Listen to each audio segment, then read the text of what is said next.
This channel does not promote any violent, harmful, or illegal activities. All content provided by this channel is meant for an educational purpose only. Cancer Healer Center, a new beginning.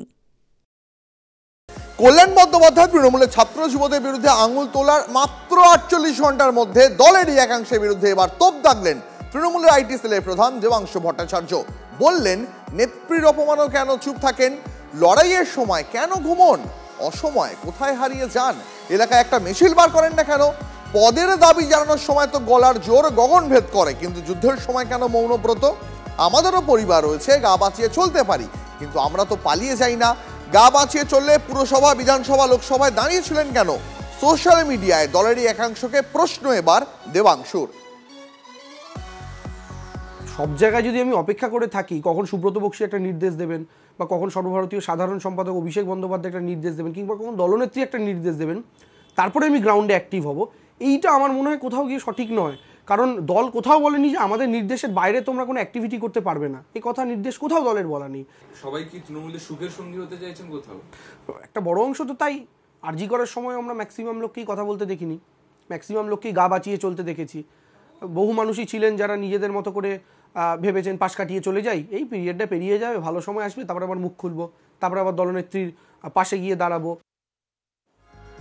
আর দেবাংশুর এই মন্তব্যকে সমর্থন করলেন কুণাল ঘোষ। মমতার London সফরের সময় SFI এর বিক্ষোভের নিন্দা যারা করেননি তাদের এবার সমালোচনা করলেন তৃণমূল নেতা কুণাল ঘোষও। দেবাংশু যে কথাটি বলেছে, যে বিষয়ে জোর দিয়েছে, আমি তাকে অন্তর থেকে সমর্থন করি। অক্সফোর্ডের ঘটনার পর বাম রামকে সমালোচনা করে, নিন্দা করে, তাদের অপকীর্তিগুলো মনে করিয়ে দিয়ে যারা বিবৃতি দেননি, যারা পোস্ট করেননি, তাদের ভূমিকা নিয়ে সাধারণ কর্মীরাও মর্মাহত এবং প্রশ্ন তোলার অবকাশ আছে। দেবাংশু প্রশ্ন তুলেছে, আমি তাকে সমর্থন করি। আমাদের সঙ্গে এই মুহূর্তে বিজেপি নেতা জগন্নাথ চট্টোপাধ্যায় রয়েছেন ফোন লাইনে। জগন্নাথ বাবু, প্রথমে দেবাংশু দলের একাংশকে কেন তারা মৌন সেই নিয়ে প্রশ্ন তুললেন, তারপরে কুণাল ঘোষ তাকে সমর্থন করলেন, কি বলবেন?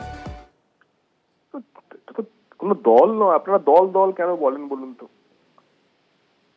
তো মুখ্যমন্ত্রীর সঙ্গে দলের কেউ গেছিল লন্ডন সফরে? কে গেছিল দলের?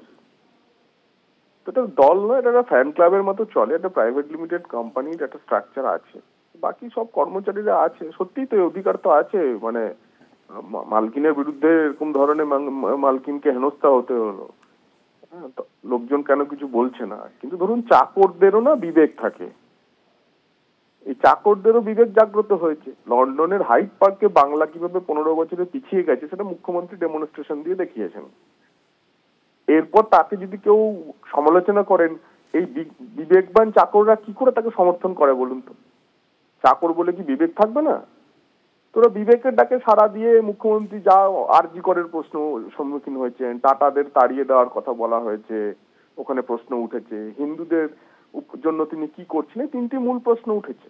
অর্থাৎ তোষণের কথা উঠেছে, কর্মসংস্থানের কথা উঠেছে, শিল্পায়নের কথা উঠেছে এবং নারী নিরাপত্তার কথা উঠেছে। বেশ বেশ, আপনাকে অনেক ধন্যবাদ আপনার প্রতিক্রিয়ার জন্য। কথা বলছিলাম বিজেপি নেতা জগন্নাথ চট্টোপাধ্যায়ের সঙ্গে, এই নিয়ে আমরা কথা বলেছিলাম সিপিএম নেতা শতরূপ ঘোষের সঙ্গে, কথা বলেছিলাম কংগ্রেস নেতা অধীর চৌধুরীর সঙ্গেও। কি জানিয়েছেন তারা, কি প্রতিক্রিয়া তাদের শোনাবো। ওরা কেউ মমতা বন্দ্যোপাধ্যায়ের সম্মানের জন্য আর তৃণমূল কংগ্রেসের সাংগঠনিক কাজকর্ম করার জন্য তৃণমূল করে না, পয়সা কামানোর জন্য তৃণমূল করে। এখন দেবাংশুর এই বোধোদয় হয়েছে, দেবাংশুকেও কবে কোন মিটিং মিছিল বিরাট দেখা গেছে আমার জানা নেই, এখন ওর বোধোদয় হয়েছে, কারণ 1 বছর পরে বিধানসভার ভোট, এখন ওদেরকে প্রমাণ করতে হবে কে কত বড় মমতা ভক্ত, যাতে পরের বার টিকিটটা পেতে পারে। কেন ওরাও জানে যে 5 বছর ধরে ওরা লড়ে যাবে মমতার হয়ে, তারপরে যখন বিধানসভা ভোটটা আসবে তখন তৃণমূলের প্রার্থী হবে হয় বিজেপি ফেরত লোকজন, আর না হলে সিরিয়ালের বাতিল হওয়া কিছু অভিনেতা অভিনেত্রী। তাই ওদের এখন এই সমস্ত দেখাতে হবে যে কে কত মমতা ভক্ত হয়েছে। এখন যে ছাত্র পরিষদ বা যুব যে নেতা টেতা আছে, ওদের মধ্যে গোষ্ঠীগত প্রচুর, তো এখন তাকে তাড়ানোর জন্য হয়তো সব বলা হচ্ছে। দিদি বলবে আন্দোলন করতে, কেউ আন্দোলন করবে তা তো হয় না। যারা বলছে তারা কটা আন্দোলন করেছে তারা পার্টির লোকরা জানে। আমি কারি পক্ষে বিপক্ষে, ওদের পার্টির মধ্যেকার দুর্বলতা এগুলো। দিদি যদি প্রকৃতপক্ষে অপমান হয়, আজকে এখানকার তৃণমূল লোকরা মনে করে হ্যাঁ দিদি প্রকৃতপক্ষে অপমান হয়েছে, তাদেরকে আন্দোলন করার জন্য একে তাকে দিয়ে বলানো কি দরকার আছে?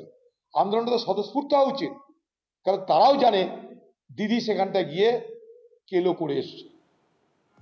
দেবাংশু মুখ খোলার দিন দুয়েক আগেই দলের ছাত্র যুবদের বিরুদ্ধে নিষ্ক্রিয়তার অভিযোগ তুলেছিলেন তৃণমূল সাংসদ কল্যাণ বন্দ্যোপাধ্যায়। সেদিন তিনি কি বলেছিলেন শোনাই আরো একবার আপনাদের।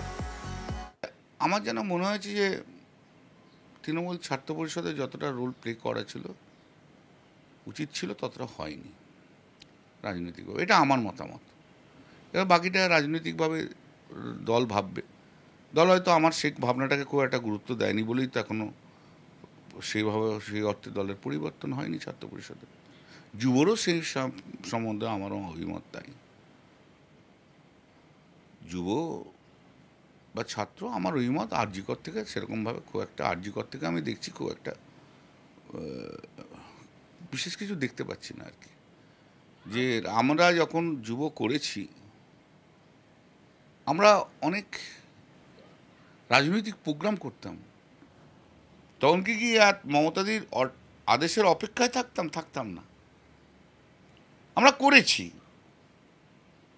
সেই স্পিরিটটা আমি এখন আর দেখি না, এটুকু বলতে পারি। অক্সফোর্ডের সিপিএম এর লোকেরা যে অসভ্যতা করেছে সেই অসভ্যতার উত্তর কিন্তু দেওয়া উচিত ছিল যুব এবং ছাত্রদের।